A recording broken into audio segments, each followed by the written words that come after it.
जी हाँ बच्चों, आज की इस वीडियो में 8th ग्रेड अभ्यास पुस्तिका भाषा भारती कक्षा 8 हिंदी की जो आपकी पुस्तक है, इसके पाठ 1 से लेकर के तो पाठ 14 तक सभी पाठों के उत्तर इस एक ही वीडियो में देखेंगे। जैसे कि बच्चों आप देख सकते हैं, ये है आपकी 8th ग्रेड वर्कबुक प्रश्नोत्तर पुस्तिका भाषा भारती कक्षा 8 हिंदी की। और यहाँ पर लिखा है आपका वर्ष 2024-25, मतलब बच्चों ये आपके न्यू सेशन की इस साल जो आपको अपने स्कूलों से पुस्तक मिली है, वह वाली पुस्तक है। आज के इस वीडियो में बच्चों आपको पाठ 1 बर्थ से लेकर के तो पाठ 14 तक सभी पाठों के उत्तर इस एक ही वीडियो में बताए जाएंगे। तो बच्चों सभी प्रश्नों के छोटे छोटे सही उत्तर इस वीडियो में आपको देखने को मिलेंगे। पाठ 1 से लेकर के 14 तक आपको कोई भी पाठ सॉल्व करना हो, ओनली ऑन इस एक ही वीडियो को देख करके आप सॉल्व कर सकते हैं। जैसे कि बच्चों आप देख सकते हैं, ऊपर आपका प्रश्न लिखा रहेगा और जस्ट नीचे हमने प्रश्न का उत्तर भी लिख रखा है। ऐसे ही करके हम आपको पाठ 14 तक सभी प्रश्नों के उत्तर बताएंगे। तो बच्चों सबसे पहले हम आपका पाठ 1 बर्थ सॉल्व कर रहे हैं, इसके बाद में पाठ 2, 3, 4 और फिर पाठ 14 तक आपको सभी पाठ के उत्तर बताएंगे। तो चलिए सबसे पहले पाठ 1 बर्थ को हम सॉल्व कर लेते हैं। इसमें सबसे पहले हमें बहुविकल्पी टाइप के प्रश्न दिए हैं, सही उत्तर छांट करके लिखना है। पहले क्वेश्चन के लिए हमें 4 ऑप्शंस दिए गए हैं। निम्नलिखित में से किस पंक्ति के अनुसार अनुप्रास अलंकार है? तो बच्चों इसमें आपका सी ऑप्शन बर्दे वीणा वादनी बर्दे सही उत्तर है। बच्चों इसे आपको नीचे जो स्पेस दी है इसमें लिख भी लेना है, ठीक है। नेक्स्ट क्वेश्चन है आपका क्वेश्चन नंबर 2। अमृत पीयूष डेस आमे पर्याय शब्दों में रिक्त स्थान के लिए उपयुक्त पर्यायवाची शब्द कौन सा है? इस क्वेश्चन में सी ऑप्शन सुधा आपका सही आंसर है। नेक्स्ट हम देखेंगे बच्चों, तीसरा क्वेश्चन आपसे पूछा है वीणा बजाने वाली देवी कौन है? ऑप्शन जो आपका डी है सरस्वती जी, ये आपका सही उत्तर है। नेक्स्ट है कवि किसे जगमग करने को कह रहा है? बच्चों इस प्रश्न के उत्तर में आपका आएगा संसार को, ठीक है। कवि जो है संसार को जगमग करने के लिए कह रहा है। अब बच्चों नेक्स्ट क्वेश्चन है कवि किसके बंधन काटने की बात कह रहा है? तो कवि हृदय के बंधन काटने की बात कह रहा है। अब हम देखते हैं आपके रिक्त स्थान। तो बच्चों जो 6 नंबर का रिक्त स्थान है, इसमें आपका उत्तर आएगा निराला। बर्दे कविता के रचयिता निराला हैं। 7वें नंबर के रिक्त स्थान में आपका उत्तर आएगा अमृत। कवि भारत में अमृत मंत्र बनने की बात कह रहा है। 8वें नंबर के रिक्त स्थान में आप उत्तर लिखोगे मुक्त। हिंदी कविता को मुक्त छंद निराला जी की देन है। और 9वें नंबर के प्रश्न में आप उत्तर लिखोगे प्रकाश, क्योंकि प्रकाश का विलोम अंधकार है। उपमा अलंकार के कितने अंग होते हैं? तो 4 अंग होते हैं। अब बच्चों सही विकल्प रिक्त स्थान हमने कंप्लीट किया। अति लघुत्तरी टाइप के प्रश्न आ गए हैं, इन प्रश्नों को सॉल्व करते हैं। जलद मंद्र रव से कवि का क्या आशय है? इस क्वेश्चन के आंसर में आप लिखोगे जलद मंद्र रव से कवि का आशय। बच्चों ये आपका खा की जगह रब लिख लीजिएगा, ठीक है। ये रब, जलद मंद्र रब से कवि का आशय बादलों की गंभीर ध्वनि से है। नेक्स्ट है बच्चों आपका क्वेश्चन नंबर 12। कविता में कवि कौन सा निर्झर बहाने की बात कह रहा है? इस प्रश्न के उत्तर में लिखोगे कविता में कवि ज्ञान का निर्झर बहाने की बात कह रहा है। अब है आपका प्रश्न क्रमांक 13। बर्दे कविता की मुख्य भावना क्या है? तो बच्चों इस क्वेश्चन के उत्तर में आप लिखोगे बर्दे कविता की मुख्य भावना अंधकार के बंधनों से सबको आज़ाद करना है। फिर बच्चों क्वेश्चन नंबर आपका 14। इन शब्दों की वर्तनी शुद्ध करके लिखिए। मातृभूमि, निर्झर, प्रकाश और अमृत। तो ये बच्चों हमने वर्तनी शुद्ध करके यहाँ पर लिखा है, आप भी देख करके लिख लेंगे। इस क्वेश्चन के बाद में बच्चों आपके लघुत्तरी टाइप के प्रश्न हैं, इन्हें हम सॉल्व करते हैं। निम्नलिखित पंक्तियों का भाव स्पष्ट करना है, जैसे कि नव नभ के नव विहंग वृंद को नभ पर नव शर दे। अब इस पंक्ति का भाव स्पष्ट करेंगे तो क्या होगा? कवि यह कह रहा है कि नए आकाश के लिए नए पक्षियों के समूह को नए पंख और नए स्वर दीजिए। अब बच्चों 16वें नंबर का प्रश्न है नवजात शिशु के चरण कमल के समान सुंदर है। वाक्य में उपमेय, उपमान, साधारण धर्म एवं वाचक शब्द छांट करके लिखना है। तो देखिए उपमेय आपका है नवजात शिशु, उपमान है के चरण, साधारण धर्म कमल और वाचक शब्द है सुंदर समान। बच्चों 16वें नंबर के क्वेश्चन के बाद में 17वां प्रश्न है आकाश के 3 पर्यायवाची शब्द लिख करके उन्हें वाक्य में प्रयोग करना है। अब देखिए आकाश के 3 पर्यायवाची हमने लिखे नभ, गगन और आसमान, और सभी का वाक्य में प्रयोग भी लिखा है। तो आप यहाँ से देख करके और नोट कर लीजिएगा, ठीक है। बच्चों अगर अभी तक आपने वीडियो को लाइक नहीं किया तो ज़रूर से कर लीजिएगा। पाठ 1 से लेकर के 14 तक सभी पाठों के उत्तर आपको बता रहे हैं। चलिए क्वेश्चन नंबर आपका 18 हम सोल्व करते हैं। प्रश्न क्रमांक 18, कविता में अलंकार का उपयोग क्यों किया जाता है? लिखिए। उत्तर लिखोगे, जिस प्रकार आभूषण से नारी का लावण्य बढ़ जाता है, उसी प्रकार अलंकार से कविता की शोभा बढ़ जाती है। अब बच्चों इसके बाद में है क्वेश्चन नंबर आपका 19, प्रश्न क्रमांक 19, आप माँ सरस्वती से अपने राष्ट्र के लिए वरदान में क्या क्या मांगना चाहेंगे? उत्तर में हम लिखेंगे, माँ सरस्वती से मैं राष्ट्र के लिए ज्ञान और शिक्षा का प्रसार, सृजनात्मकता और नवाचार, सद्भावना और एकता, सांस्कृतिक धरोहर का संरक्षण और अखंडता और समृद्धि की प्रार्थना करूँगा। अब बच्चों क्वेश्चन नंबर 20 है, आप अपने विद्यालय में कौन कौन से नए परिवर्तन चाहेंगे और क्यों? विस्तार पूर्वक लिखिए। तो जो ये क्वेश्चन वैसे तो आप पर डिपेंड करता है कि आप क्या क्या परिवर्तन चाहते हैं, लेकिन फिर भी मैं आपको उत्तर बता दे रहा हूँ कि क्या क्या परिवर्तन विद्यालय में हो सकते हैं, जैसे कि आधुनिक तकनीकी का उपयोग, व्यवहारिक शिक्षा, व्यक्तिगत विकास और जोर, स्वास्थ्य और खेल सुविधाएं, पर्यावरण संरक्षण। ये परिवर्तन छात्रों के समग्र विकास और भविष्य की तैयारी में सहायक होंगे। बच्चों इसमें आपकी राय पूछी गई है, तो सभी बच्चों की राय अलग अलग होती है, तो सभी के उत्तर अलग भी हो सकते हैं, लेकिन मैंने यहाँ पर आपको सही उत्तर बता दिया है। तो आप इस उत्तर को लिखना चाहते हैं तो लिख सकते हैं, और आप अपने विद्यालय में कुछ और परिवर्तन चाहते हैं तो इस उत्तर में आप वह चीज़ें भी लिख सकते हैं। चलिए यहाँ से हम आपका पार्ट 2 आत्मविश्वास सोल्व करते हैं। तो जो पार्ट 1 हमने कंप्लीट किया, यहाँ से पार्ट 2 आत्मविश्वास हम सोल्व कर रहे हैं। सबसे पहले आपको बहुविकल्पीय टाइप के प्रश्न दिए हैं। प्रश्न क्रमांक 1 में हमसे पूछा है, आत्मविश्वास का संबंध किससे है? तो वह ऑप्शन आपका मन से सही उत्तर है। नेक्स्ट है, सामने वाले व्यक्ति की आदि शक्ति खींच लेने की विशेषता किसमें थी? बच्चों सी ऑप्शन बाली में आपका करेक्ट आंसर है। एकाग्रता को कौन नष्ट कर देती है? तो इस आंसर में आप दुविधा करोगे, बी ऑप्शन। कृष्ण ने महाभारत में अपना उपदेश किसे दिया था? अर्जुन को दिया था बच्चों, डी ऑप्शन अर्जुन आपका सही आंसर रहेगा। कसौटी पर कसना मुहावरे का अर्थ हमें बताना है, तो इसका अर्थ होगा अच्छे से परखना, सी ऑप्शन सही आंसर है। अब बच्चों इन क्वेश्चन के बाद में हमें फिल इन द ब्लैंक्स रिक्त स्थान दिए हैं। दुश्मन शब्द का हिंदी मानक समानार्थी शब्द कौन सा है? उत्तर में रहेगा शत्रु। फिर श्री कृष्ण ने महाभारत में पांडवों को आत्मविश्वास से भर दिया, इसमें आप लिखोगे श्री कृष्ण। क्वेश्चन नंबर 8 है आपका, ज्योतिष शास्त्र के विद्वान को कहते हैं? तो ज्योतिष शास्त्र के विद्वान को ज्योतिषी कहते हैं। नेक्स्ट है, आत्मविश्वास पाठ विधा है? तो आत्मविश्वास पाठ निबंध की विधा है। अब है अच्छा क्वेश्चन नंबर 10, भाग्यशाली शब्द में प्रत्यय है? तो भाग्यशाली शब्द में शाली प्रत्यय है। इसके बाद में हम देखेंगे अतिलघुत्तरीय टाइप के प्रश्न, जैसे कि आप देख सकते हैं बच्चों, प्रत्यय छांट करके हमें लिखना है। तो सफलता में आप कता प्रत्यय, मानसिक में एक, बंदूक बाला में बाला और धनबान में बान। ये क्वेश्चन नंबर 11 आपका कंप्लीट। यहाँ से हम प्रश्न क्रमांक 12 देखते हैं। विजयमाला सामासिक पद में कौन सा समास है? उत्तर में लिखोगे तत्पुरुष समास। इसके बाद बच्चों 13वें नंबर का प्रश्न है, हमें किन लोगों से दूर रहना चाहिए? उत्तर में लिख लीजिएगा, हमें बुरी संगत के लोगों से दूर रहना चाहिए, क्योंकि बच्चों जैसी संगत में रहते हैं वैसे बन जाते हैं, इसलिए हमें क्या, जो बेकार की संगत है, बुरे लोग हैं, उनसे दूर रहना चाहिए। अब है आपका क्वेश्चन नंबर 14, राम बाली के सामने आकर क्यों नहीं लड़े? तो बच्चों उत्तर में लिखोगे, बाली को अपने शत्रु विरोधी के आधे बल खींच लेने का वरदान प्राप्त था, अतः राम उनके सामने आकर नहीं लड़े। यह वरदान बाली को शंकर भगवान ने दिया था। राम भगवान शंकर के वरदान का सम्मान करते थे। ठीक है बच्चों, तो ये 14वें नंबर के प्रश्न का उत्तर आप यहाँ से अच्छे से नोट कर लेंगे।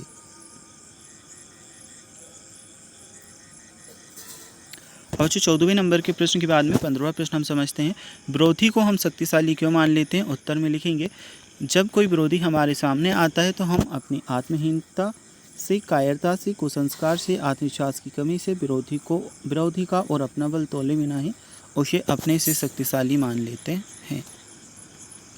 अब जो क्वेश्चन नंबर 16 है, सफलता की, विजय की, उन्नति की कुंजी तो अविचल सिद्धता ही है। इस वाक्य का भाव स्पष्ट करना है। उत्तर में लिखेंगे, हमारे अंदर उद्देश्य के प्रति अटूट विश्वास है तो निश्चय ही हम अपने उद्देश्य में सफल होते हैं।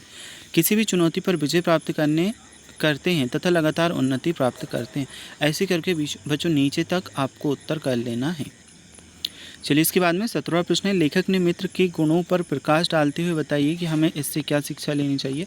उत्तर में लिखोगे, आत्मविश्वास पाठ में लेखक का मित्र साहस और आत्मविश्वास की कमी से ग्रस्त है, उसमें परख और सूझबूझ की कमी है। इससे हमें यह शिक्षा मिलती है कि किसी भी परिस्थिति को अच्छी तरह से परख कर साहस और विवेक से सामना करना चाहिए। बच्चों 17वें नंबर के प्रश्न के बाद में 18वां प्रश्न है, किसी भी प्रतियोगी परीक्षा में सफल होने के लिए क्या क्या जरूरी है। उत्तर में लिखेंगे, किसी भी प्रतियोगी परीक्षा में सफल होने के लिए आत्मविश्वास के साथ अभ्यास, अधिक से अधिक जानकारी प्राप्त करना चाहिए। फिर बच्चों आपको क्वेश्चन नंबर 19, आत्मविश्वास की पूर्ति पर जीवन में सब कुछ करना संभव है। आत्मविश्वास पाठ के आधार पर किसी महान व्यक्तित्व का उदाहरण देते हुए हमें कथन को स्पष्ट करना है। तो ये देखिए, ये आप उत्तर में कर लोगे। आत्मविश्वास की ताकत कठिनाई पर विजय प्राप्त करने के सामर्थ्य देती है। आत्मबल के विकास से हम सफलता के मार्ग पर आगे ही बढ़ते जाते हैं। तो बच्चों ये आंसर आप नीचे तक मन को मजबूती देता रहना चाहिए, यहाँ तक आप कर लेंगे। अब बच्चों इस क्वेश्चन के बाद में आपको ये थोड़ा सा नीचे और दिया है, इसे और आपको लिख लेना है, ठीक है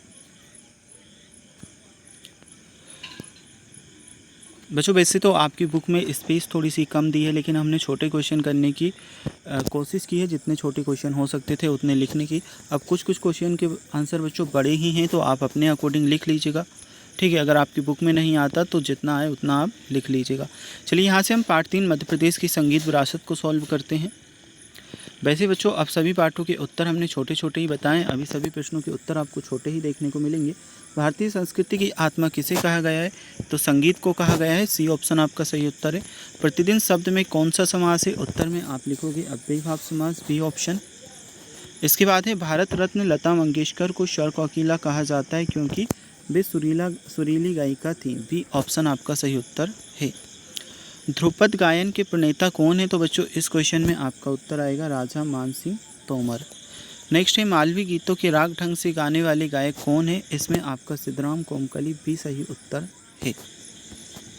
अब बच्चों छठा प्रश्न है, छठे रिक्त स्थान में आपका उत्तर आएगा तानसेन, 7वें में आपका उत्तर आएगा तन में, और जो 8वां रिक्त स्थान है इसमें आप उत्तर लिखोगे बच्चों देवाश, 9वें में आपका संगीत, और 10वें में बच्चों आपका एक आएगा, ठीक है। तो ये रिक्त स्थान आपकी कंप्लीट। इसके बाद में हम देखते हैं लघुत्तरीय टाइप के प्रश्न। तो इसमें बच्चों हमें समाधि स्थल और राग रागनी शब्दों का समास विग्रह करना है, तो समास विग्रह ये हमने किया है, अच्छे से देख करके लिख लीजिएगा। इसके बाद क्वेश्चन नंबर 12 में लता मंगेशकर द्वारा किसी भी एक राष्ट्रीय गीत के बोल मुखड़ा लिखना है, तो ये हमने लिखे हैं बच्चों ए मेरे वतन के लोग, बस इतना ही आपको करना है, ठीक है। चलिए इसके बाद में हम देखते हैं 13वें नंबर का प्रश्न। बादशाह अकबर ने तानसेन से क्या हट की थी, उत्तर लिखोगे बादशाह अकबर ने अपने दरबार में तानसेन से अपने संगीत का प्रभाव दिखाने का हट किया। अब बच्चों इसके बाद में है उस्ताद अलाउद्दीन खां क्यों प्रसिद्ध है, इस प्रश्न के उत्तर में आप लिखोगे मैहूर की शारदा भवानी का पुण्य तीर्थ प्रख्यात सरोदवादक अशलद अलाउद्दीन खां को पाकर संगीत का तीर्थ हो गया। इसके बाद में है बच्चों क्वेश्चन नंबर 15, किन्हीं 5 वाद्य यंत्रों के नाम लिखकर वाद्य यंत्रों के संगीतकार का नाम भी हमें लिखना है, तो तबला जाकिर हुसैन, सितार पंडित रविशंकर, शहनाई बिस्मिल्लाह खां, और सितार हरिप्रसाद चौरसिया। अभी बच्चों क्वेश्चन नंबर 16, लता जी को समूचे राष्ट्र की गायिका क्यों कहा जाता है, ये उत्तर जस्ट नीचे लिखा है, आप यहाँ से देख करके और कर लेंगे। इसके बाद में 17वें नंबर के प्रश्न और उत्तर दोनों चीज़ें यहाँ पर लिखी हैं। अपने क्षेत्र के किसी एक लोकगीत की 4 पंक्तियाँ लिखनी है, तो ये 4 पंक्तियाँ यहाँ पर दी हैं, उत्तर आप यहाँ से नोट करेंगे। अब बच्चों क्वेश्चन नंबर 18 आपका है, इस प्रश्न का उत्तर देखिए, यहाँ से लेके यहाँ तक आपको लिख लेना है, यह आपका प्रश्न क्रमांक 18 है। नेक्स्ट हम देखते हैं प्रश्न क्रमांक 19, मानव जीवन से संगीत जुड़ा है, अपने शब्दों में लिखिए, तो इस प्रश्न का उत्तर आप यहाँ से करोगे, ठीक है। ये 19वें नंबर के प्रश्न का उत्तर आपका बच्चों है। चलिए इसके बाद में हम देखते हैं आपका 20वें नंबर का प्रश्न, अपनी पसंद की किसी एक संगीतकार के बारे में कम से कम 10 पंक्तियाँ लिखनी है, तो देखिए यहाँ पर 10 पंक्तियाँ मैं आपको बताता हूँ। लता मंगेशकर के बारे में हमने लिखी है। लता मंगेशकर एक महान गायिका थी, उनका जन्म 28 सितंबर 1929 को हुआ। उन्हें स्वर कोकिला के नाम से जाना जाता है। लता मंगेशकर ने 30,000 से अधिक गाने गाए। उन्होंने विभिन्न भारतीय भाषाओं में गाने गाए और लता मंगेशकर को कई राष्ट्रीय पुरस्कार मिले। उन्होंने 2001 में भारत रत्न प्राप्त किया। लता जी का संगीत करियर 70 साल से अधिक रहा। उनकी आवाज़ ने नई पीढ़ियों को प्रभावित किया। लता मंगेशकर का निधन 6 फरवरी 2022 को हुआ। अच्छा, इसके बाद में पार्ट 4 अपराजिता आ जाता है। चलिए इसे हम सॉल्व करते हैं। पार्ट 1, 2 और 3 हम कंप्लीट कर चुके हैं। इसके बाद में जो आपका पार्ट 4 है अपराजिता, इसके सॉल्यूशन, इसके उत्तर देखते हैं। इस पार्ट में अपराजिता किसे कहा गया है? उत्तर लिखोगे डॉक्टर चंद्रा को। अपराजिता पाठ किस विधा है? तो बच्चों आंसर में आपका बी ऑप्शन संस्मरण सही उत्तर है। नेक्स्ट है डॉक्टर चंद्रा ने सफलता का सबसे बड़ा सहयोग किसका था? उत्तर में आपका आ जाएगा बच्चों बी ऑप्शन उनकी जननी का। नेक्स्ट है डॉक्टर चंद्रा की इच्छा क्या बनने की थी? तो बच्चों इस क्वेश्चन में आप उत्तर लिखोगे चिकित्सक। वह कमजोर है, साहसी है, खाली जगह पर कौन सा उचित शब्द रखने से संयुक्त बनेगा? तो उत्तर आएगा परंतु। चलिए बच्चों इनके बाद में हम क्वेश्चन देखते हैं। रिक्त स्थान आपको दिए हैं तो 6 नंबर के रिक्त स्थान में गोरापंत उत्तर आएगा। 7 नंबर के में आपका लखनऊ आंसर है। 8 नंबर के में बच्चों माइक्रोबायोलॉजी लिखोगे। और जो 9वें नंबर का प्रश्न है बच्चों, इसमें आपका उत्तर आएगा विषम्याधिबोधक। 10वें नंबर के रिक्त स्थान में बच्चों आप लिखोगे पक्षाधान। ठीक है, तो ये फिल इन द ब्लैंक्स रिक्त स्थान आपके कंप्लीट हुए। चलिए इसके बाद में अति लघुत्तरी टाइप के प्रश्न हम देखते हैं। पाठ की लेखिका ने अपनी पंक्तियों से किसे प्रेरणा लेने को कहा है? उत्तर में लिखोगे लेखिका ने अपनी पंक्तियों के माध्यम से उन व्यक्तियों को प्रेरणा देना चाहती है जिनकी भुजा कटने पर उनका साहस थम गया। डॉक्टर चंद्रा के व्यक्तित्व का एक शब्द या एक वाक्य में व्यक्त करना है तो बच्चों उत्तर लिखोगे अपराजिता, जिन्होंने कभी हार नहीं मानी। अब 12वें नंबर के क्वेश्चन के बाद में बच्चों 13वें नंबर का प्रश्न है। रचना के आधार पर वाक्य के प्रकार बताने हैं। तो 3 प्रकार के होते हैं, सरल या साधारण, संयुक्त और मिश्र वाक्य। बच्चों सरल वाक्य को साधारण वाक्य भी कहा जाता है, इसलिए हमने सरल या साधारण दोनों लिखा। बाकी संयुक्त वाक्य और मिश्र वाक्य ये मिलाकर के तीनों हो रहे हैं। डॉक्टर चंद्रा की माँ श्रीमती सुब्रमण्यम के किस गुण से आप प्रभावित हैं? उत्तर लिखोगे उन्होंने अपना सुख को त्याग कर अपनी पुत्री के सपनों को सच में बदला, इस गुण ने हमें प्रभावित किया। फिर बच्चों क्वेश्चन नंबर 15, अपराजिता पाठ की लेखिका ने लड़की को देवांगना क्यों कहा? तो क्वेश्चन नंबर 15 का उत्तर आप बच्चों ये तीनों लाइन यहाँ से नोट कर लेंगे। चलिए ये क्वेश्चन आपका यहाँ से कंप्लीट। इसके बाद में हम देखते हैं बच्चों आपका 16वें नंबर का प्रश्न। साहसी जननी किसे कहा गया है? तो साहसी जननी श्रीमती टी सुब्रमण्यम को कहा गया है, क्योंकि उन्होंने लगातार 25 वर्ष तक सहिष्णुता के साथ अपनी पुत्री के साथ साथ कठिन साधना की। बच्चों इसके बाद में है आपका 17वें नंबर का प्रश्न। इस पाठ का शीर्षक अपराजिता क्यों रखा गया है? तो उत्तर में लिखोगे ये यहाँ से तो यहाँ तक बच्चों आपका उत्तर है। अब है बच्चों क्वेश्चन नंबर 18, डॉक्टर चंद्रा के ऊपरी धड़ में गति कैसे आई? तो उत्तर आप लिखोगे यहाँ से तो यहाँ तक। चलिए क्वेश्चन नंबर 18वें के बाद में हम क्वेश्चन नंबर 19वां देखते हैं। 25 वर्ष तक इस सहिष्णु महिला ने पुत्री के साथ साथ कैसी कठिन साधना की? इस वाक्य में लेखिका ने किसके जीवन को कठिन साधना कहा है और क्यों? तो 19वें नंबर के प्रश्न के उत्तर में बच्चों आएगा लेखिका ने श्रीमती टी सुब्रमण्यम के जीवन को कठिन साधना कहा है, क्योंकि उन्होंने अपनी विकलांग पुत्री डॉक्टर चंद्रा की देखभाल और शिक्षित करने में 25 वर्षों तक असाधारण धैर्य, साहस और निष्ठा दिखाई। उन्होंने हर कठिनाई का सामना करते हुए अपनी पुत्री को सफल और आत्मनिर्भर बनाया। वैसे देखिए पार्ट 4 तक आपका कंप्लीट हुआ। यहाँ से हम आपका पार्ट 5 श्री मुक्तानंद जी से मिलिए को सॉल्व करते हैं। तो ये है आपका पार्ट 5 श्री मुक्तानंद जी से मिलिए। बच्चों जो पहले नंबर का क्वेश्चन है इसमें आप उत्तर लिखोगे सी ऑप्शन व्यंग। ठीक है, श्री मुक्तानंद जी से मिलिए पाठ किस विधा का है? तो व्यंग का है, इसलिए सी ऑप्शन व्यंग हमने लिखा। अजायब घर का समानार्थी हमें बताना है बच्चों, सी ऑप्शन संग्रहालय आपका उत्तर है। मुफ्त का चंदन घिस मेरे नंदन लोकोक्ति इस पाठ में किस बात पर खरी उतरती है? तो उत्तर आएगा आपका बी ऑप्शन मुक्तानंद जी पर। अब बच्चों चौथे नंबर का प्रश्न, मुफ्त की चीज़ों का मजा किस स्वभाव के लोग ले पाते हैं? उत्तर में आपका आएगा डी ऑप्शन निसंकोची। मुक्तानंद जी सबको अच्छी तरह परखकर अपना काम बना लेते हैं, रेखांकित शब्दों में उपयुक्त मुहावरा है। तो उत्तर आ जाएगा आपका नब्ज टटोलना, बी ऑप्शन। बच्चों अब आपसे फिल इन द ब्लैंक्स रिक्त स्थान पूछे हैं। 6 नंबर के रिक्त स्थान में समाचार पत्र आप करोगे। 7 में आपका आएगा मुक्तानंद।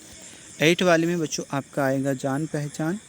और 9 नंबर के रिक्त स्थान में अशिक्षा। 10वें नंबर का जो आपका रिक्त स्थान है इसमें आप लिखोगे दयनीय। चलिए इन क्वेश्चन के बाद में देखते हैं अति लघुत्तरी टाइप के प्रश्न। तो जो इसमें अति लघुत्तरी टाइप के प्रश्न कुछ इस प्रकार से दिए हैं। मुक्तानंद जी ने अपनी कार्यसिद्धि के लिए किन नीतियों का प्रयोग करते थे? उत्तर आप ये कर लोगे। चलिए इसके बाद देखते हैं क्वेश्चन नंबर 12, यही लोग किसे कहते हैं? तो ये आप उत्तर में करेंगे। 12वें नंबर के क्वेश्चन के बाद में बच्चों आपका है 13वें नंबर का प्रश्न। एक दिन सुबह ही मेरी घर पर पधारी, बोली भाई जरा कालिदास ग्रंथावली दे दो। इस वाक्य में विराम चिन्हों का प्रयोग करके लिखना है। तो जो हमने यहाँ पर सभी विराम चिन्ह लगा दिए हैं और फिर से सेंटेंस लिखा है, इसी प्रकार से आपको भी विराम चिन्ह लगा करके लिखना है। क्वेश्चन नंबर 14 है, मुक्तानंद जी स्कूलों के प्रिंसिपलों और मैनेजर के घरों पर धरना क्यों देते थे? तो उत्तर बच्चों आ जाएगा ये, अपने बच्चों की जो फीस होती थी उसे माफ़ कराने के लिए धरना देते थे।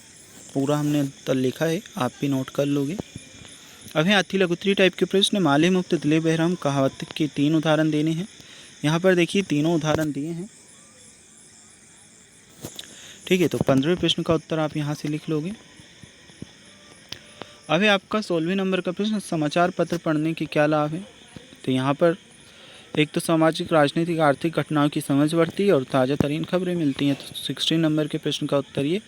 अब 17वां प्रश्न, मुक्तानंद जी मांग कर लाई गई पुस्तकों को अलमारी में बंद करके क्यों रखते थे? उत्तर लिखोगे, बंद करके रखते थे ताकि बिना खर्च किए हमेशा उनके पास रख सकें। बच्चों 17वें नंबर के प्रश्न के बाद में 18वां प्रश्न है, इहलोक को मुफ्त में सुधार कर मुक्तानंद जी अब परलोक में भी मुफ्त में जीवन यापन करने के टोह में रहते हैं। कथन का आशय लिखना है। तो क्वेश्चन नंबर 18वें का ये आपका उत्तर रहेगा बच्चों। चलिए इसके बाद में लघुत्तरी टाइप के प्रश्न, दीर्घोत्तरी टाइप के प्रश्न सॉल्व करते हैं। प्रकृति ने आपको मुफ्त में कौन कौन सी चीज़ें दी हैं, उनका उपयोग कैसे करते हैं? तो ये उत्तर लिख लोगे। प्रकृति ने हमें मुफ्त में हवा, पानी, धूप, पेड़ पौधे, फल फूल आदि चीज़ें दी हैं। इनका उपयोग शुद्ध हवा में सांस लेने, पानी पीने, धूप से विटामिन डी प्राप्त करने, पेड़ पौधों से ऑक्सीजन, फल फूलों से पौष्टिक आहार प्राप्त करने के लिए करता हूँ। अब बच्चों क्वेश्चन नंबर 20 है, यदि आप किसी व्यक्ति से कोई उपहार या मुफ्त सेवा लेते हैं तो आप उस व्यक्ति के प्रति कैसा व्यवहार रहेगा और क्यों? उत्तर में आप करोगे, यदि मैं किसी व्यक्ति से कोई उपहार या मुफ्त सेवा लेता हूं तो मेरा उस व्यक्ति के प्रति आभार और सम्मान का व्यवहार रहेगा, क्योंकि उसने अपने संसाधनों से मुझे लाभ पहुंचाया और इसके लिए मेरा कर्तव्य है कि मैं उसका आभार व्यक्त करूं और उसके प्रति सम्मान दिखाऊं। बच्चों इसके बाद में है आपका नेक्स्ट क्वेश्चन, क्वेश्चन नंबर 20। ईश्वर सभी द्वार एक साथ बंद नहीं करता, यदि एक द्वार बंद करता भी है तो दूसरा द्वार खोल देता है। इस कथन का उदाहरण दे करके स्पष्ट करना है। तो देखिए ये पाठी के आधार पर हमने आंसर दिया है बच्चों। पूरा उत्तर आप यहाँ से नीचे तक लिख लोगे। चलिए अब हम देखते हैं बच्चों, आपका देखिए पार्ट 5 तक कंप्लीट हुआ। अब आपका पार्ट 6 भक्ति के पद को सॉल्व करते हैं। तो यहाँ पर बच्चों जो पहला क्वेश्चन है इसमें आपका सही उत्तर रहेगा 13-11। मातृक्षण दोहा से पहले तीसरे और दूसरे चौथे चरण, विषम और समचरणों में कितनी सममात्राएं होती है? तो उत्तर में बच्चों ए ऑप्शन 13 और 11 आपका आएगा। चरणवार मात्राओं की दृष्टि से दोहा का विपरीत छंद कौन सा है? तो बच्चों इसमें बी ऑप्शन चौथा आपका सही उत्तर आएगा। इसके बाद है श्री राम की भक्ति करने वाले इनमें से मुख्य कवि कौन है? तो बच्चों सी ऑप्शन तुलसीदास जी आपका सही उत्तर है। फिर है इनमें से कमल का पर्यायवाची कौन सा है? तो बच्चों डी ऑप्शन पंकज आपका सही आंसर है। इनमें से शुद्ध बर्तनी वाला शब्द कौन सा है? तो बच्चों इसमें भी आपका सी ऑप्शन वाल्मीकि सही उत्तर है। चलिए इनके बाद देखते हैं रिक्त स्थान। तो बच्चों जो छठे नंबर का रिक्त स्थान है इसमें उत्तर आप लिखोगे कामधेनु। 7वें नंबर के रिक्त स्थान में आपका उत्तर आएगा श्री कृष्ण। 8वें नंबर के रिक्त स्थान में बच्चों आपका उत्तर आएगा तुलसीदास। 9वें नंबर के रिक्त स्थान में आपका उत्तर आएगा सूरदास। 10वें नंबर के रिक्त स्थान में आपका उत्तर आएगा प्यासा। चलिए ये क्वेश्चन आपके कंप्लीट हुए। इनके बाद में अति लघुत्तरी टाइप के प्रश्न देखते हैं। अधम का उद्धारक किसे कहा गया है? तो भगवान श्री राम को कहा गया है। प्रभु जी तुम घन हम मोरा, पंक्ति में घन का क्या अर्थ है? तो इस पंक्ति में घन का अर्थ बादल है। गिरधर नागर किसे कहा गया है? बच्चों उत्तर में लिखोगे भगवान श्री राम को कहा गया है। मात्राओं की गणना करके बताइए कि यह कौन सा छंद है? तो बच्चों ये आपका 100वां छंद है। चलिए अब 15वां क्वेश्चन का उत्तर देखते हैं। रैदास जी की भक्ति किस भाव की? उदाहरण देकर के बताना है। तो रैदास जी की भक्ति है दास भाव की, और प्रभु जी तुम स्वामी हम दासा ये आपका उदाहरण है। और जो 16वें नंबर का प्रश्न पूछा है, जिस प्रकार सूरदास जी ने मन की तुलना जहाज के पंछी से की है उसी प्रकार आप मन की तुलना किससे करना चाहेंगे और क्यों? उत्तर में बच्चों लिखोगे हम मन की तुलना हवाई जहाज़ से करना चाहेंगे, क्योंकि हवाई जहाज़ कितनी ही देर तक आसमान में उड़ता रहे परंतु उसको वापस धरती पर ही आना पड़ेगा। अब बच्चों 17वें नंबर का प्रश्न है, अहिल्या का उद्धार कैसे हुआ? उत्तर में लिखोगे श्री राम जी के चरण स्पर्श से अहिल्या का उद्धार हुआ। बच्चों क्वेश्चन नंबर 18 है, खर्चे नहीं कोई चोर न लेवे दिन, बढ़त बढ़त सवायु पद में आए तद्भव शब्दों को तत्सम रूप में लिखते हुए पंक्ति का भावार्थ बताना है। तो ये है बच्चों आपका उत्तर। चलिए क्वेश्चन नंबर 18 के बाद में क्वेश्चन नंबर 19 देखते हैं। रेतास को किसके नाम की रट लगी है और इस आदत को क्यों नहीं छोड़ पा रहे हैं? उत्तर लिखोगे रेतास को राम नाम की रट लगी है और वह इस आदत को इसलिए नहीं छोड़ पाते क्योंकि अपने प्रभु के साथ मिलकर एकाकार हो गए हैं। बच्चों इसके बाद में है आपका क्वेश्चन नंबर 20, भक्ति काल के प्रमुख कवि कौन कौन है और एक के बारे में 4 पंक्तियाँ लिखनी है। तो प्रमुख कवि हैं बच्चों सूरदास, कबीरदास, तुलसीदास, नंददास आदि। सूरदास के बारे में हमने 4 पंक्तियाँ लिखी हैं क्योंकि किसी भी एक के बारे में 4 पंक्ति लिखनी है। तो बात्सल रस के सम्राट है, श्रृंगार और शांत रस का भी वर्णन किया है। जन्म न रुकता न साब में हुआ है, ठीक है, जन्म रुनकता साब में हुआ है। सूरदास श्री कृष्ण के परम भक्त थे, उन्होंने सूरसागर की रचना की। बच्चों ये आपका क्वेश्चन कंप्लीट, चैप्टर आपका कंप्लीट हो चुका है। यहाँ से हम आपका पार्ट 7 भेड़ाघाट सॉल्व करेंगे। पार्ट 1 से 6 तक आपका कंप्लीट हुआ, यहाँ से पार्ट 7 भेड़ाघाट को सॉल्व करते हैं। तो जैसे कि जो आपका बहुविकल्पी टाइप का पहला प्रश्न है, भेड़ाघाट में कौन सी नदी बहती है? उत्तर में बी ऑप्शन नर्मदा आपका सही उत्तर आएगा। लोक मान्यता के अनुसार भेड़ाघाट में तपस्या करने वाले ऋषि कौन थे? बच्चों इस क्वेश्चन में ए ऑप्शन भृगु आपका सही उत्तर है। नर्मदा नदी का उद्गम कहाँ हुआ? इस क्वेश्चन में बच्चों आपका सी ऑप्शन अमरकंटक सही उत्तर है। फिर सही बर्तनी वाला शब्द कौन सा है? तो बच्चों इसमें आपका बी ऑप्शन प्रपात सही उत्तर है। चलिए नेक्स्ट हम देख लेते हैं 5वां क्वेश्चन। तो इसे आप समझ लीजिएगा, क्वालिटी थोड़ी सी कम है। इन्होंने जन्म लेते ही भेड़ाघाट देखा और भेड़ाघाट देखते ही मिट जाएंगे। लेखक ने यह बात किसके लिए कही? बच्चों इसमें सा ऑप्शन घास और घासपात के लिए सही उत्तर है। चलिए विकल्प आपके कंप्लीट हुए, इसके बाद में रिक्त स्थान आ जाते हैं। बच्चों जो आपका 6ठे नंबर का रिक्त स्थान है इसमें उत्तर आएगा 800। 7वें नंबर के रिक्त स्थान में बच्चों नर्मदा उत्तर है। 8वें नंबर के रिक्त स्थान में तपस्वी आपका उत्तर आएगा। और जो 9वें नंबर का रिक्त स्थान है इसमें आपका घर घर उत्तर आएगा। और बच्चों जो 10वां नंबर का रिक्त स्थान है, भेड़ाघाट में संगमरमर की चट्टानें पर्वत की हैं, तो इस वाले में आपका बच्चों आएगा अरावली पर्वत की हैं। अरावली आपकी बुक में भी ऊपर यहाँ पर लिखा है, तो यहाँ से देख करके आप अरावली 10वें नंबर के रिक्त स्थान में लिख लीजिएगा, ठीक है। देखिए मैं आपको लिख कर भी बता दूँ, इस वाले 10वें नंबर के रिक्त स्थान में अरावली आपको उत्तर लिखना है, ठीक है। अब पाठ के अनुसार संस्कृत कोश में नींबू का उल्लेख करना कौन भूल गया? उत्तर लिखोगे संस्कृत के दिग्गज लेखक कालिदास भूल गए थे। लेखक ने भेड़ाघाट की चट्टानों को तपस्वी क्यों कहा? उत्तर लिखोगे नदी के पानी में खड़ी विशाल चट्टानें छोटे तरणों के लिए सर्दी, गर्मी और बरसात को सह रही हैं, इसलिए कहा। अब बच्चों क्वेश्चन नंबर 13 में हमसे पूछा है दूध धारा क्या है? उत्तर लिखोगे संगमरमर की चट्टानों पर बहते हुए नर्मदा का जल घर्षण के कारण दूध जैसा दिखाई पड़ता है, इसे ही दूध धारा कहते हैं। बच्चों क्वेश्चन नंबर जो आपका 14 है, नीचे दिए गए शब्दों का प्रयोग कर एक वाक्य बनाइए। तो देखिए वाक्य हमने बनाया, भेड़ाघाट जबलपुर से 13 किलोमीटर दूर ही तो है। बच्चों ये क्वेश्चन आपकी कंप्लीट। इसके बाद में हम देखते हैं आपका 15वें नंबर का प्रश्न, हिमालय की बर्फीली चोटी और नर्मदा में क्या अंतर है? तो ये है आपके लघुत्तरीय प्रश्न का 15वां प्रश्न, ये आप उत्तर लिख लोगे। चलिए इसके बाद में देखते हैं 16वें नंबर का प्रश्न, नर्मदा मानो यहाँ चांदी की कारागर की बंदनी है, इस पंक्ति का क्या अर्थ है? 16वें नंबर के प्रश्न में बच्चों ये आपका उत्तर आएगा। चलिए इसके बाद देखते हैं हम आपका 17वें नंबर का प्रश्न, लेखक माखनलाल चतुर्वेदी का नर्मदा से ममत्व क्यों नहीं है? उत्तर में ये आप लिखोगे। अब बच्चों 17वें नंबर के प्रश्न के बाद में 18वें नंबर का प्रश्न है, तो 18वें नंबर के प्रश्न का उत्तर आपका ये आ जाएगा। बच्चों इसके बाद में दीर्घोत्तरीय प्रश्न है, बड़ा छोटों को सिर पर लेकर ही बड़ा होता है, पंक्ति के आशय स्पष्ट करते हुए लिखिए कि यह किस के संदर्भ में कही गई है? उत्तर लिखोगे यह भेड़ाघाट के संदर्भ में है। लेखक कहता है कि भेड़ाघाट पर संगमरमर के ऊपर लहराती घास है, इसने भेड़ाघाट की इसी संगमरमर पर जन्म लिया है और यहीं अपना जीवन समाप्त कर देगी। बच्चों 20वें नंबर का प्रश्न है, भेड़ाघाट में अतिरिक्त मध्य प्रदेश के किसी एक धार्मिक सांस्कृतिक स्थल के बारे में हमें लिखना है। तो लिखोगे उज्जैन मध्य प्रदेश में महाकालेश्वर ज्योतिर्लिंग मंदिर के लिए प्रसिद्ध है और हर 12 साल में सिंहस्थ कुंभ मेला आयोजित होता है। यहाँ का कालिदास अकादमी और विक्रम कीर्ति मंदिर भी सांस्कृतिक महत्व रखते हैं। अब बच्चों पार्ट 7 तक हम कंप्लीट कर चुके हैं। यहाँ से हम आपका पार्ट 8 गणितज्ञ ज्योतिषी और आर्यभट्ट को सॉल्व करेंगे।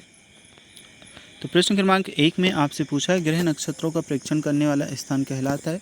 उत्तर में आपका बच्चों बी ऑप्शन वेधशाला सही उत्तर है। निम्नलिखित में आगत शब्द है, इसमें बच्चों आपका सी ऑप्शन मशहूर सही उत्तर है।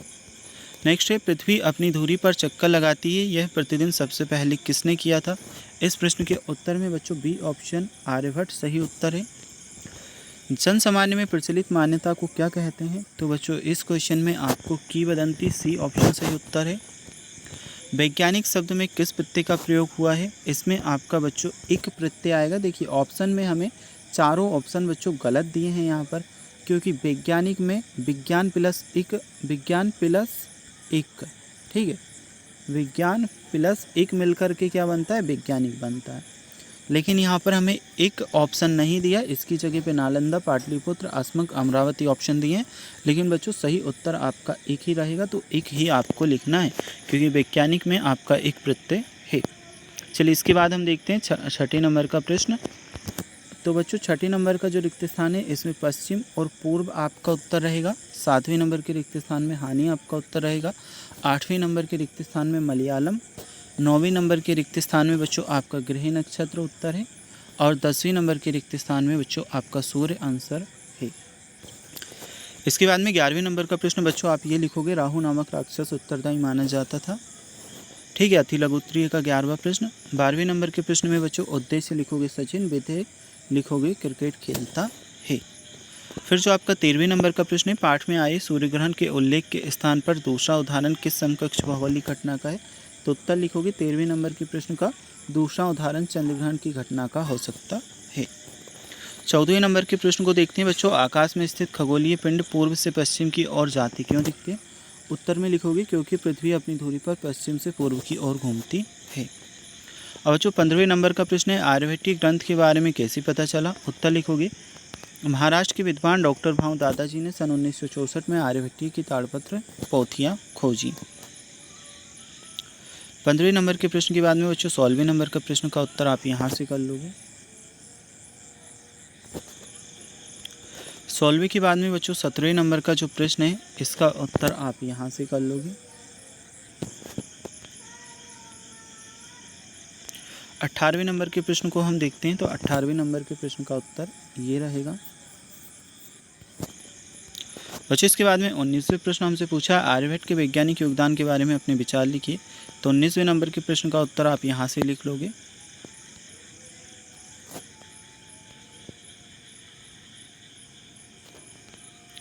बच्चों इसके बाद में 20वें नंबर का प्रश्न हमें दिया है, प्रकृति में प्राकृतिक उपग्रह का नाम लिखते हो, उसके बारे में 10 वाक्य लिखना है। उत्तर लिखेंगे, चंद्रमा पृथ्वी का प्राकृतिक उपग्रह है, ये सौरमंडल का 5वां सबसे विशाल प्राकृतिक उपग्रह है। इसका आकार क्रिकेट की बॉल की तरह होता है और यह खुद से भी नहीं चमकता, बल्कि यह तो सूर्य के प्रकाश से प्रकाशित होता है। तो जो पाठ 8 तक कंप्लीट हुआ, यहाँ से हम आपका पाठ 9 बिरसा मुंडा सॉल्व करेंगे। जैसे कि आप देख सकते हैं, जो पहला प्रश्न दिया है इसमें आपका उत्तर रहेगा बच्चों बी ऑप्शन सूर्य। फिर जो आपका दूसरा सही विकल्प पूछा है इसमें आपका सही उत्तर रहेगा बी ऑप्शन सत्य प्लस आग्रह। इसके बाद में बच्चों जो आपका तीसरा प्रश्न पूछा है इसमें आपका सी ऑप्शन सही उत्तर रहेगा औझाओं ने। अब बच्चों जो आपका चौथा विकल्प दिया है इसमें आपका सही उत्तर रहेगा डी वाला ऑप्शन भाला और तीर कमान। जो 5वां आपका रिक्त स्थान दिया है इसमें बच्चों आपका सही उत्तर रहेगा सी ऑप्शन वारंट। चलिए इन क्वेश्चन के बाद में बच्चों हम देखते हैं आपके 5वां प्रश्न, प्रथम स्वतंत्रता संग्राम 1857 में हुआ और स्कूल में बिरसा अंग्रेजों की आलोचना करते थे। 8वें नंबर के रिक्त स्थान में बच्चों आपका समास उत्तर रहेगा। 9वें नंबर के रिक्त स्थान में आपका द्वंद उत्तर है और 10वें नंबर के रिक्त स्थान में आपका औझा उत्तर है। ठीक है बच्चों, अब जो 11वां प्रश्न पूछा है इसका उत्तर लिखोगे, बिरसा मुंडा जड़ी बूटियों के साथ साथ स्वास्थ्य के नियम भी बताया करते थे। तन्मय शब्द का संधि विच्छेद हमें बताना है, तो बच्चों उत्तर लिखोगे तत् प्लस में। बिरसा ने चाईबासा की मिशन स्कूल को क्यों छोड़ा? उत्तर लिखोगे, दास्ता का अनुभव करने के कारण उन्होंने चाईबासा की मिशन स्कूल को छोड़ा। फिर बच्चों मानवता की रक्षा को के रूप में देखते हैं, यह आप उत्तर लिखोगे। और जो 15वां प्रश्न है इसका उत्तर लिखोगे, बिरसा को अवतार इसलिए मानते हैं क्योंकि बिरसा के उपचार से लोग तुरंत ठीक हो जाते थे। बच्चों इसके बाद में इनके विलोम शब्द बताना है, विश्वास का विश्वास, मान का अपमान, आदर का अनादर, देश का विदेश। ओके, तो बच्चों ये आपका कंप्लीट हुआ। चलिए इसके बाद में हम देख लेते हैं आपका 17वां प्रश्न। बिरसा मुंडा ने किस उद्देश्य से अपना आंदोलन आरंभ किया? तो अंग्रेजों के अत्याचारों से मुक्ति दिलाने और भारत को आज़ादी दिलाने के उद्देश्य से अपना आंदोलन शुरू किया। बच्चों 18वें नंबर का प्रश्न है, मुंडा आंदोलन पर प्रथम स्वतंत्रता संग्राम आंदोलन का क्या प्रभाव पड़ा? उत्तर ये लिख लेंगे। 18वें नंबर के प्रश्न के बाद में 19वां नंबर है, दीर्घोत्तरीय प्रश्न, अंग्रेजों द्वारा भारतीयों पर किए गए अन्याय और अत्याचार का वर्णन कीजिए। उत्तर लिखेंगे ये।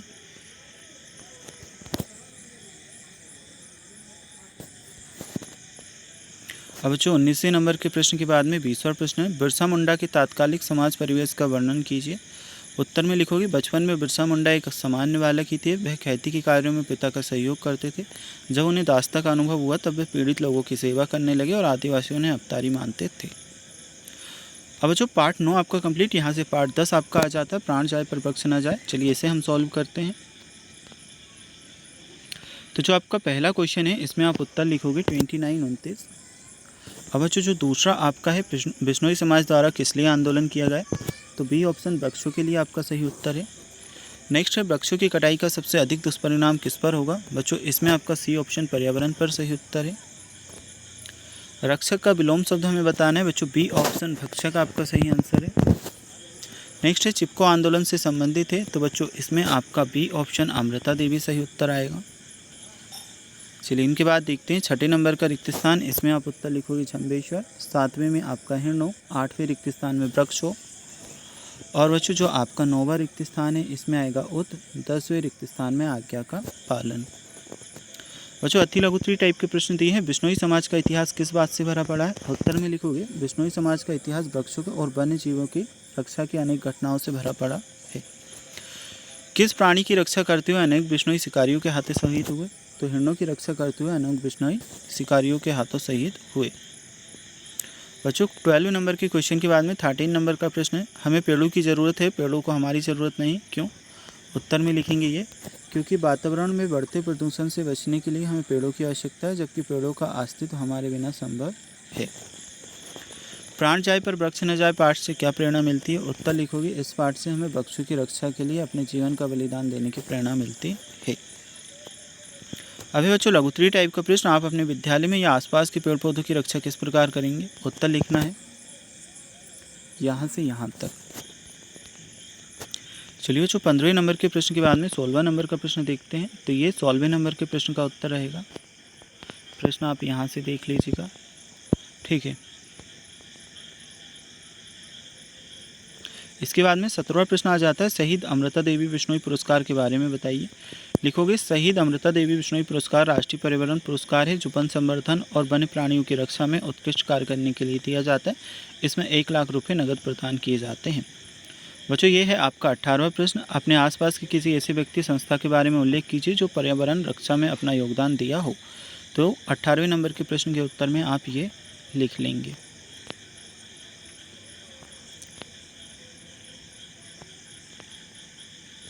बच्चों 19वें नंबर का प्रश्न है, जिस प्रकार से बिश्नोई समाज के कुछ नियम है उसी प्रकार आप अपने लिए क्या क्या नियम बनाएंगे? कोई 5 नियम बताना है। तो देखिए 5 नियम यहाँ पर लिखे हैं। ये 5 नियम आप यहाँ से बच्चों नोट कर लेंगे। बच्चों इसके बाद में 20वां प्रश्न है, यदि आप पेड़ पौधे वन्य जीव होंगे तो पर्यावरण पर क्या प्रभाव पड़ेगा? विस्तार से लिखिए। मतलब पेड़ पौधे और वन्य जीव नहीं होंगे तो क्या प्रभाव पड़ेगा? तो पेड़ पौधे और वन्य जीवों के बिना ऑक्सीजन की कमी, ग्लोबल वार्मिंग जैसी जैव विविधता में कमी, मिट्टी का क्षरण और प्राकृतिक आपदाओं की आवृत्ति बढ़ जाएगी। इससे मानव जीवन और पारिस्थितिक तंत्र पर गंभीर प्रभाव पड़ेंगे। बच्चों पार्ट 10 तक आपका कंप्लीट हुआ। यहाँ से हम आपका पार्ट 11 गिरधर की कुंडलिया को सॉल्व करेंगे। तो जो पहले नंबर का सही विकल्प है इसमें आप बी ऑप्शन दोहा और रोला से सही उत्तर लगाओगे। जो आपका सेकंड क्वेश्चन है इसमें बच्चों आपका ए ऑप्शन चांदी उत्तर रहेगा। जो बच्चों आपका मतलब तीसरा क्वेश्चन है इसमें ए ऑप्शन मीठी वाणी से आपका उत्तर है। जो आपका जो चौथा प्रश्न है इसमें सी ऑप्शन कर्कशता आंसर है। और जो 5वां सही विकल्प दिया है इसमें आपका सी ऑप्शन 16 सही आंसर है। बच्चों अब है आपका 6ठा नंबर का प्रश्न। 6ठे नंबर के प्रश्न में आपका उत्तर रहेगा कुंडलिया। 7वें नंबर के प्रश्न में आपका उत्तर है गिरता। 8वें नंबर के प्रश्न में उत्तर है सपनों। 9वें नंबर के में बहता और 10वें नंबर के प्रश्न में उत्तर है उपमा। ठीक है, तो ये क्वेश्चंस आपके कंप्लीट। चलिए इसके बाद में हम देखते हैं क्वेश्चन नंबर 11वां। हमें मीठे वचन क्यों बोलना चाहिए? क्योंकि इससे सामाजिक संबंध अच्छे बनते हैं और लोग हमारे प्रति सम्मान करते हैं। क्वेश्चन नंबर 12 का उत्तर रहेगा बच्चों चांद, कुआं, पहुँच, आंचल और नदियाँ।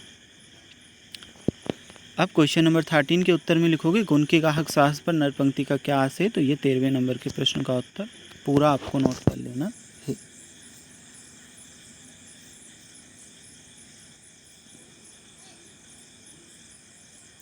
ठीक है, तो बच्चों 13वें नंबर के प्रश्न का उत्तर आप यहाँ से कर लोगे।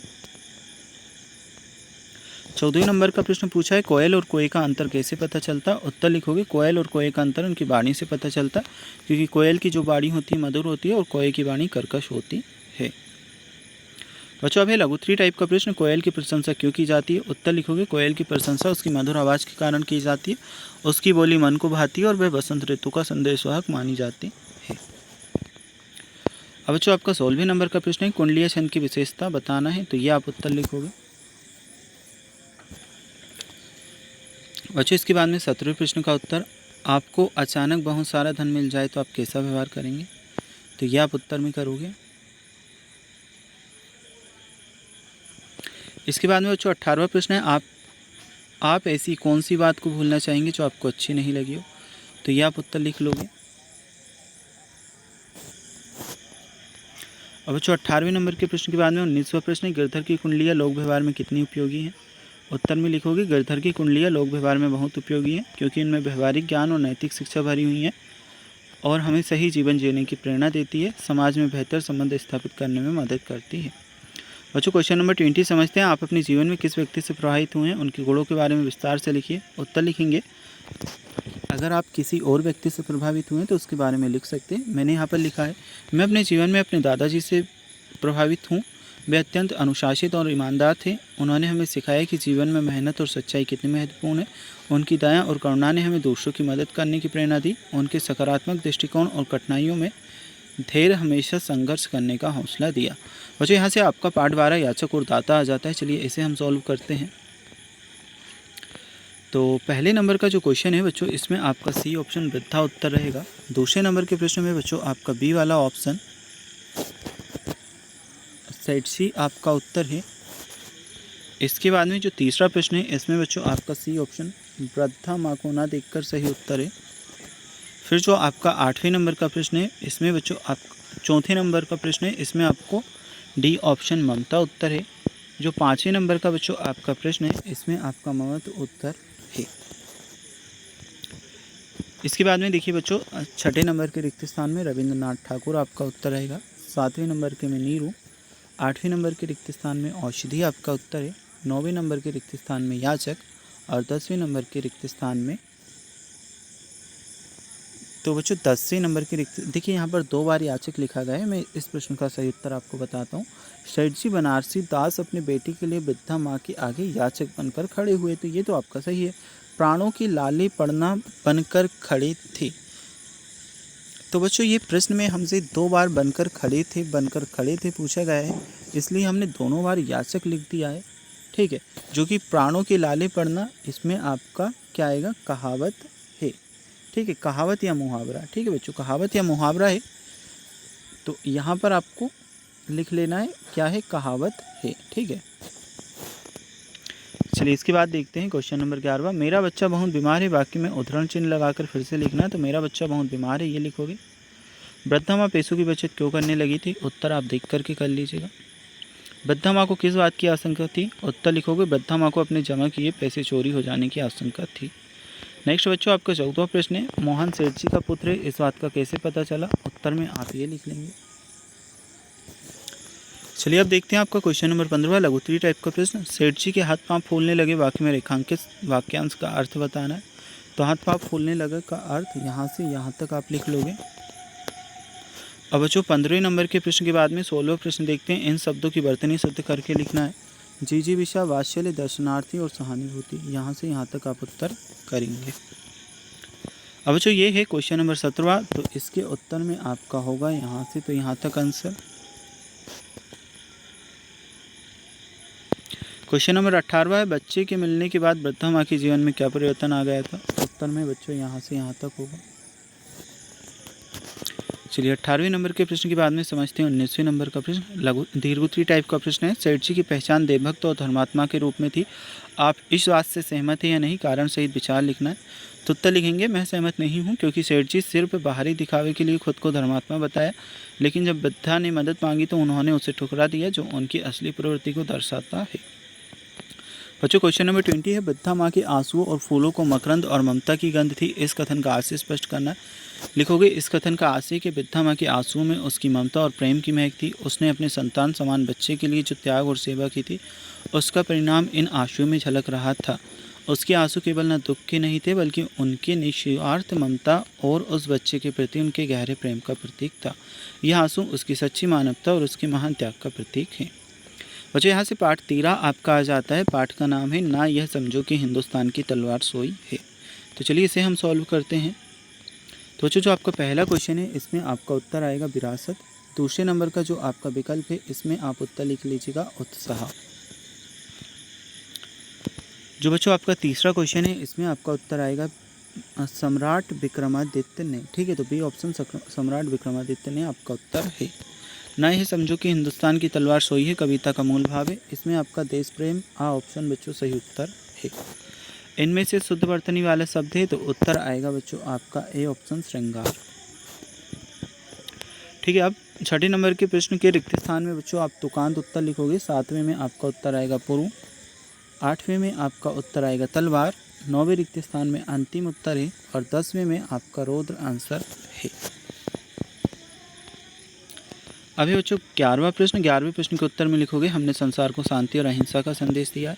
12वें नंबर के प्रश्न में लिखोगे, कविता में वीरों के शौर्य, वीरता और देशभक्ति का उल्लेख किया गया है। 13वें नंबर के उत्तर में बच्चों लिखोगे, भारत ने विश्व को शांति और अहिंसा का संदेश दिया है। 14वें नंबर के प्रश्न के उत्तर में लिखोगे, आगत शब्द वे शब्द हैं जो अन्य भाषाओं से हिंदी में आए हैं और अपना लिए गए हैं। अब बच्चों 15वां प्रश्न है आपका। इस प्रश्न के उत्तर में आपको ये लिख लेना है।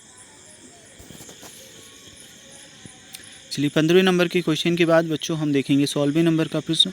इसका आशय है कि हमारे देशवासियों में अभी भी वही जोश और देशभक्ति जीवित है जैसे कि हमारे पूर्वजों में थे। ये 16वें नंबर का प्रश्न का उत्तर है। अब बच्चों ये 17वें नंबर के प्रश्न का उत्तर आपका यहाँ से यहाँ तक। चलिए इसके बाद देखते हैं बच्चों 18वें नंबर के प्रश्न का उत्तर। हमारे मन में पिल्ले की आग कब उठ सकती है, ये क्वेश्चन नंबर 18 है। उत्तर लिखोगे, हमारे मन में पिल्ले की आग उठ सकती है जब कोई हमारी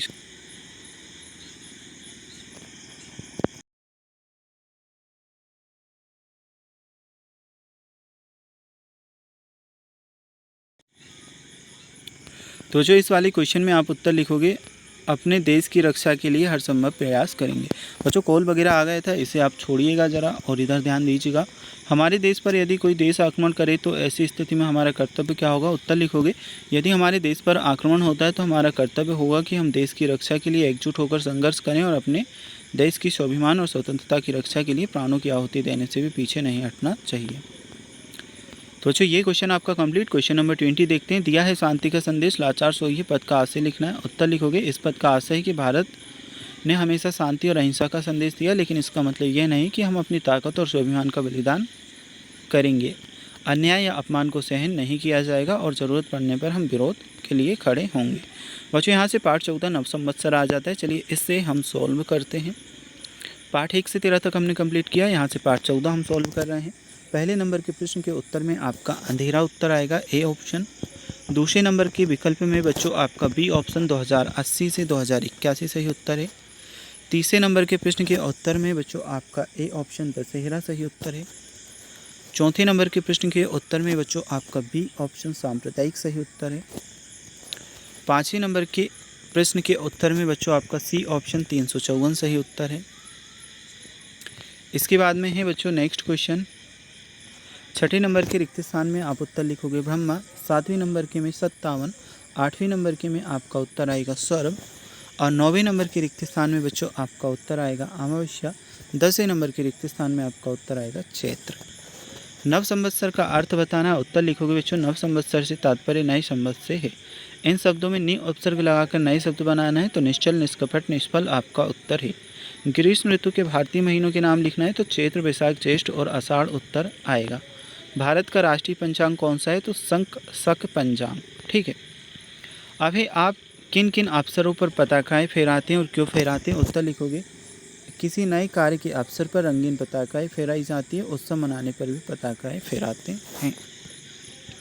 बच्चों इसके बाद में 16वां प्रश्न है, प्रकृति के श्रृंगार में नव संवत्सर का क्या अर्थ है तो बसंत ऋतु में प्रकृति भी अपना नव श्रृंगार करती है।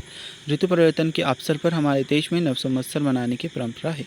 बच्चों 17वें नंबर का प्रश्न है, उत्तर दक्षिण भारत में विक्रम संवत किस माह से आरंभ होता है, उत्तर लिखोगे। भारत विक्रम संवत चैत्र की पड़वा, जबकि दक्षिण भारत की कार्तिक शुक्ल पक्ष की पड़वा से शुरू होता है। अब बच्चों क्वेश्चन नंबर 18 है, भगवान झूलेलाल के बारे में 4 वाक्य लिखिए। तो भगवान झूलेलाल सद्भाव के प्रतीक है, मानव जाति का कल्याण किया, सही आचरण की सलाह दी, भगवान के अवतार माने जाते हैं। बच्चों दीर्घोत्तरी टाइप के प्रश्न है, हमारे देश में कौन कौन से संबंध प्रचलित है, विस्तार से लिखिए। उत्तर लिखोगे। भारत में 4 कैलेंडर उपयोग में लाए जाते हैं, विक्रम संवत, हिंदू चंद्र कैलेंडर, शक संवत, हिंदू सौर कैलेंडर, हिजरी संवत, इस्लामी चंद्र कैलेंडर, ग्रेगोरियन संवत और वैज्ञानिक और कैलेंडर। बच्चों कैलेवर की जगह कैलेंडर लिख लीजिएगा। ठीक है, चलिए इसके बाद में 20वां क्वेश्चन है, नव संवत्सर के बारे में 5 प्रश्नों को स्वयं निर्माण करके उनके उत्तर दीजिए। तो ये 5 प्रश्न भी हमने बनाए, उत्तर भी लिखे। सतयुग कब से माना जाता है, भगवान विष्णु के मत्स्यावतार से। गुड़ी पड़वा का क्या अर्थ है, ध्वजा या झंडी। पड़वा का क्या अर्थ है, प्रतिपदा। राजवाली का वध कब हुआ, गुड़ी पड़वा के दिन। कितनी ऋतु होती हैं तो 6 ऋतु होती हैं। ओके तो बच्चों पार्ट 14 तक हम आपका कंप्लीट सॉल्यूशन देख चुके हैं। अगर आपको और पार्ट के सॉल्यूशन देखने हैं, इससे बाद के या पहले के या किसी और सब्जेक्ट की इसी तरह की वीडियोस देखनी है तो चैनल पर जाकर के देख सकते हैं। और प्ले लिस्ट में हमने सभी पार्टों के उत्तर की वीडियो बना रखी है, पर्टिकुलर एक पार्ट के लिए एक वीडियो, तो आप उन वीडियो को भी डिटेल में सॉल्यूशन जा कर के चैनल पर देख सकते हैं।